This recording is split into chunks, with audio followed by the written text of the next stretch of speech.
Vous êtes arrivé en tête du premier tour des élections municipales et communautaires de Bastia. Qu'est-ce que cela signifie pour vous? Écoutez, nous sommes dans une phase 2 de cette campagne électorale. Vous savez qu'au premier tour, la liste Rebâtir Ensemble Bastia, que j'ai eu l'honneur de mener, est sortie en tête.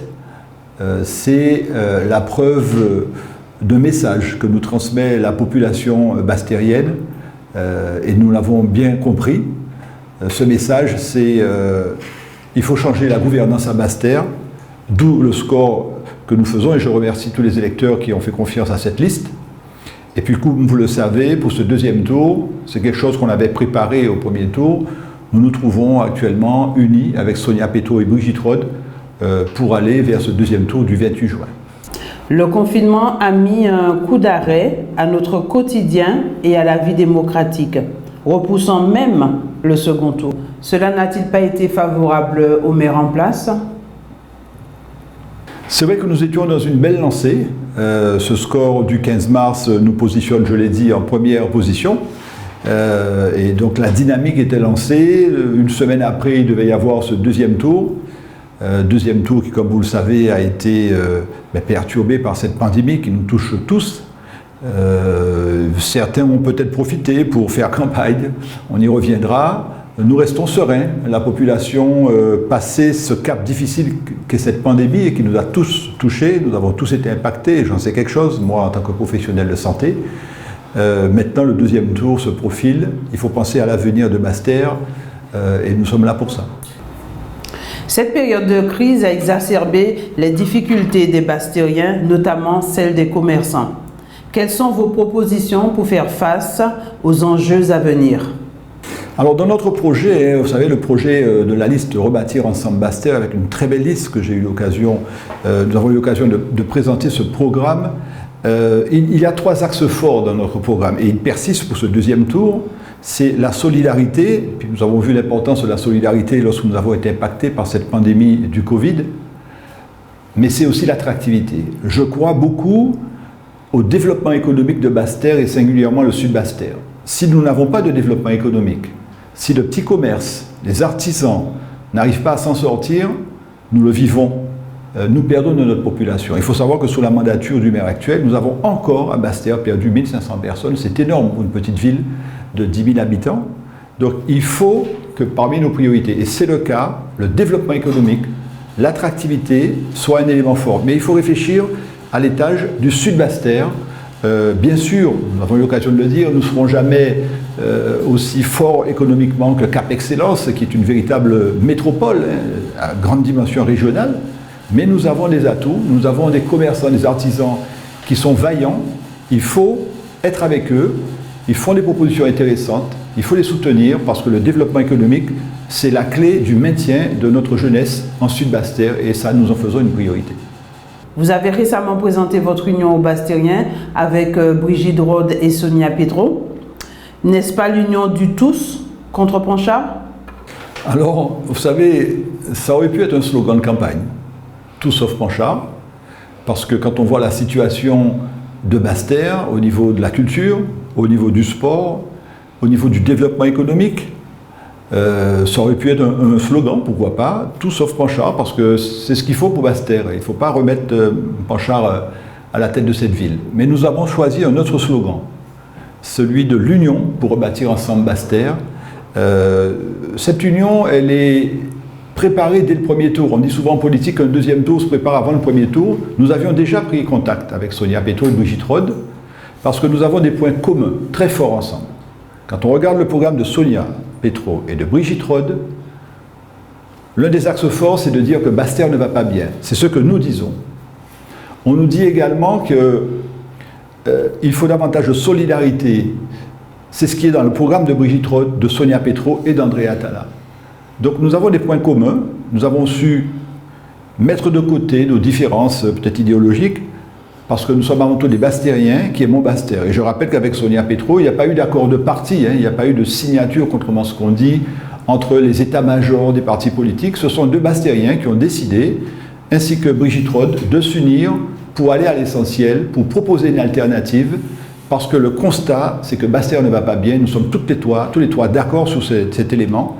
Et c'est la raison pour laquelle nous avons fait cette union. On a commencé à travailler ensemble et on se rend compte que ça se passe très bien. Nous sommes sur le terrain ensemble. Les équipes se sont, comme on dit, un lionnage s'est mis en place et elles apportent leur dynamique, elles apportent également des idées et la fusion se passe très bien. Nous sommes optimistes pour l'avenir. Votre liste Rebâtir Ensemble Basse-Terre a-t-elle beaucoup changé suite à cette union? Alors nous sommes dans un partenariat, il est normal que nous faisions de la place aux nouveaux arrivants. C'est normal, on respecte les partenaires, on affiche un partenariat. Ce partenariat, il doit se concrétiser dans la conception de la nouvelle liste. Alors c'est vrai que nous restons largement majoritaires au niveau des colistiers, puisque nous avons été, il faut le rappeler, quand même largement en tête de cette élection. Mais nous avons dans notre liste Sonia Petro avec d'autres colistiers de sa liste, ainsi que Brigitte Rode avec d'autres colistiers, dont Jocelyn Mir, qui était déjà, je rappelle, en 2014 sur ma liste. Donc oui, nous avons un vrai partenariat, ce n'est pas un partenariat de façade, et ça passe par un respect mutuel et l'intégration de nouveaux colistiers dans notre liste. Et je vous l'ai dit, sur le terrain, le porte-à-porte, l'élaboration que nous finalisons de la profession de deux fois et se passe très bien. Donc nous sommes très contents de ce partenariat qui est très positif. Vous dites que la ville de Basse-Terre est sur le déclin, avec un déficit de fonctionnement abyssal et un réel manque d'attractivité? Alors déjà, en 2014, il y avait un déficit, et ça c'est la Chambre régionale des comptes qui le dit, on a des chiffres précis, qui étaient d'environ 1 800 000, 1 900 000 de fonctionnement, rien que sur le fonctionnement. Sous la mandature actuelle, Madame Panchard a doublé ce déficit de fonctionnement. Souvent elle se présente comme quelqu'un de dossier, qui connaît, qui sait gérer. Ben, on se rend compte que cette gestion, ben, elle est mauvaise, puisque nous avons un doublement du déficit de fonctionnement. Et ça c'est grave. Pourquoi? Parce que une ville comme Basse-Terre, les experts nous le disent très bien, il faudrait, pour fonctionner de manière optimale, avoir un excédent de fonctionnement de 2 à 3 millions d'euros, permettant d'investir dans cette ville. Or, sous Madame Panchard, nous avons eu un doublement de ce déficit de fonctionnement. Donc nous sommes conscients que le travail sera énorme, le challenge est énorme, il y a une grosse attente de la population, mais que nous arriverons à la tête d'une ville qui est en déficit. Ceci dit, quand vous avez des experts avec vous, vous avez des compétences, vous pouvez, et d'autres villes l'ont montré, je prends l'exemple de Trois-Rivières ou de Saint-Claude, lorsque le maire actuel est arrivé à la tête de cette ville il y a maintenant 2 ou 3 mandats, il y avait un gros déficit. Avec une équipe soudée, il a pu relever la situation de cette ville. C'est ce que nous ferons pour Basse-Terre. Il y a des biais de financement. Il y a des biais de financement qui existent. Il faut savoir aller chercher. Il faut être dans la bonne fenêtre au moment où des fonds européens, des fonds de l'ADEME, des fonds, on a eu l'occasion de le dire, Action Cœur de Ville, permettent d'avoir des financements. Il faut aller les chercher parce que c'est vrai qu'il ne reste pas des sous en caisse, mais par le biais de ces financements, nous pouvons et nous relèverons Basse-Terre. Le parking de stationnement payant en ville est une préoccupation des Basse-Terriens. Que proposez-vous à ce niveau-là? Alors voilà un exemple de décision regrettable qui a été menée par les équipes qui ont eu à diriger cette ville. Nous n'aurions jamais fait cette erreur de financer et de vouloir financer entièrement un parking de 10 millions, 12 millions d'euros. N'oublions pas que même si nous sommes un chef-lieu, nous sommes une petite ville de 10 000, 11 000 habitants. D'autres villes l'ont prouvé, quand on fait l'acquisition d'un parking aussi coûteux, on met en place un partenariat public-privé. Vous demandez à des entreprises privées de participer au financement, vous demandez un cofinancement de l'Europe, de la région, mais se lancer dans un financement d'un parking aussi coûteux, ça a été une grosse erreur. Et nous sommes en train de le payer. Il faut savoir que pendant 25 ans, nous devons un remboursement à la banque de 500 000 euros par an, et ça c'est pendant 25 ans. Alors, ce parking est là, qu'est-ce qu'on en fait? On va essayer de l'optimiser. Quand on passe devant ce parking, j'y passe régulièrement, il est à moitié vide au rez-de-chaussée, à l'étage, premier étage, il n'y a personne, et à l'étage au-dessus, c'est vide. Donc il n'est pas rentabilisé. soit on lui donne une vraie dimension de parking, et pour cela peut-être prévoir des navettes gratuites qui font que quand les gens se garent et qu'ils vont à l'autre extrémité de la ville, ils n'ont pas de difficulté à revenir à cette place de parking. Il y a également l'étage, et ce parking est très mal placé puisqu'il cache, je dirais, la vue de cette ville, de cette rue de la République, rue où je suis né d'ailleurs, que j'ai connu petit. Peut-être qu'à l'étage, il faudra envisager de mettre une animation, un cybercafé, un piano-bar, quelque chose qui attirerait la population. Nous sommes en train de réfléchir, optimiser davantage sa dimension parking et en faire à l'étage peut-être un pôle attractif sur le plan culturel. Nous travaillons là-dessus. La solidarité est au cœur de votre programme. Quelle action concrètement allez-vous mettre en place pour qu'elle devienne réelle? Alors la solidarité, c'est le premier axe de notre programme. On l'a vu avec la crise du Covid qu'il était nécessaire d'être solidaire. C'est une solidarité intergénérationnelle. Il ne faut pas qu'il y ait les personnes âgées d'un côté isolées et puis les jeunes. C'est une solidarité avec la jeunesse. Et nous prévoyons un vrai plan jeunesse parce que l'avenir de demain, c'est cette jeunesse. Une solidarité avec les artisans et commerçants. Il faut travailler. On voit qu'il y a plusieurs associations de commerçants qui chacun essaie d'aller de l'avant. Il faut unir toutes ces associations et faire confiance, être solidaire avec nos commerçants artisans. Une solidarité avec nos sportifs qui souffrent de ce manque d'infrastructures. Les clubs doivent être davantage soutenus. Ils font un travail extraordinaire. Et puis le stade de Félix-Éboué, le stade de Rivière-des-Pères, il faudrait que demain il soit opérationnel. Et enfin, une solidarité, c'est important avec le monde associatif. Les associations jouent un rôle fondamental. J'ai envie de dire que s'il n'y avait pas les associations, probablement que la situation sociale du pays serait plus explosive. Il faut coordonner l'action de toutes ces associations de façon à tirer profit de cette dynamique qui est créée par ces associations. C'est un vivier extraordinaire de cohésion sociale. On vous connaît à la région au niveau du sport. Le sport, la santé sont particulièrement à cœur pour vous, vos projets pour ce domaine. Alors moi j'ai montré quand j'étais conseiller régional que moi la politique c'est, quand vous êtes en politique, vous êtes là pour proposer, pour construire, pour amener quelque chose. On a prouvé au niveau du conseil régional, et on a eu un bon bilan. En tant que conseiller régional, président de la commission éducation-enseignement, on a mis en place la première école d'ingénieurs des Antilles, le premier micro-lycée, les parcours sportifs que vous connaissez. On a travaillé avec Victor Hulurel et Hélène Vainqueur au projet de loi sur le sucre.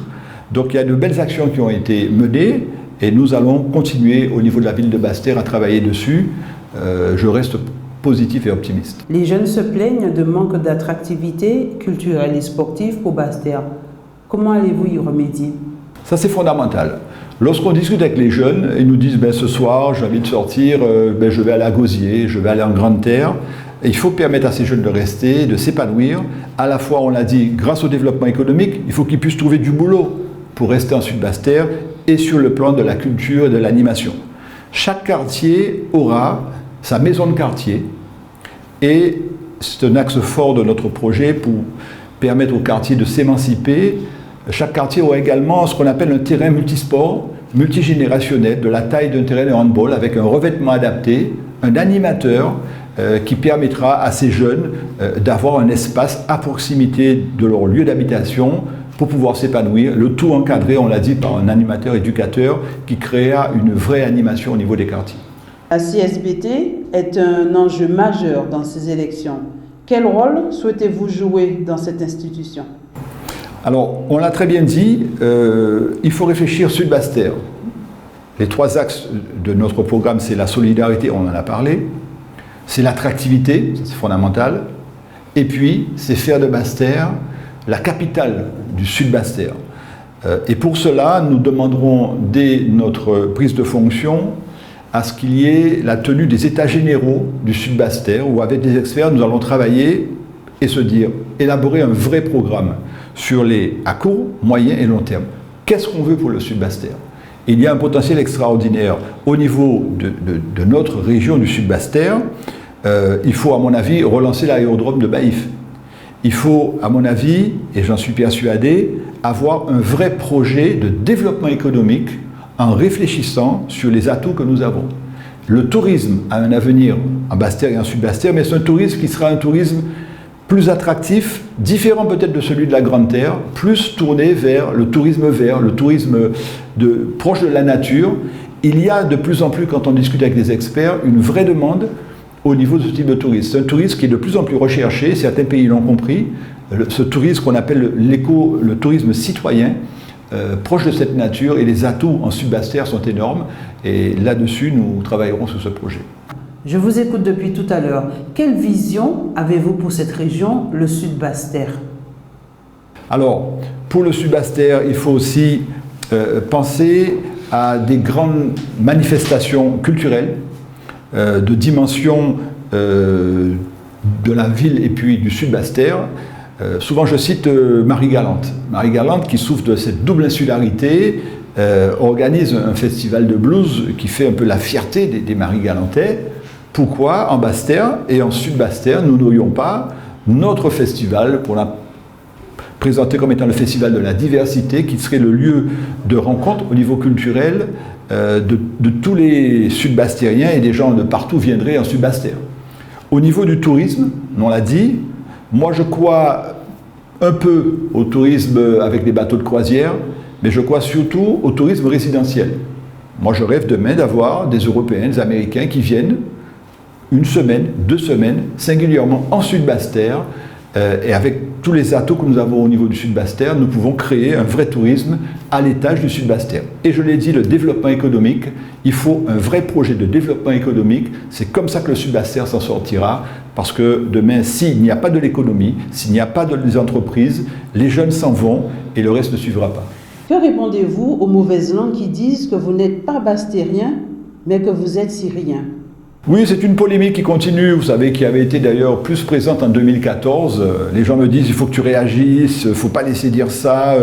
C'est pas à moi à le dire, je dirais, c'est à d'autres peut-être de le dénoncer. Moi, je sais que je suis bastérien, je suis né à rue de la République. Là, vous avez la police juste au-dessus. J'ai fait mes classes Bébian, Bouillon, le lycée Javid-Réache. J'ai participé à plusieurs manifestations sportives. J'étais dans la sélection de volleyball de la Guadeloupe, j'ai joué au basket. Après avoir fini mes études à Toulouse, je reviens au pays, singulièrement à Basse-Terre.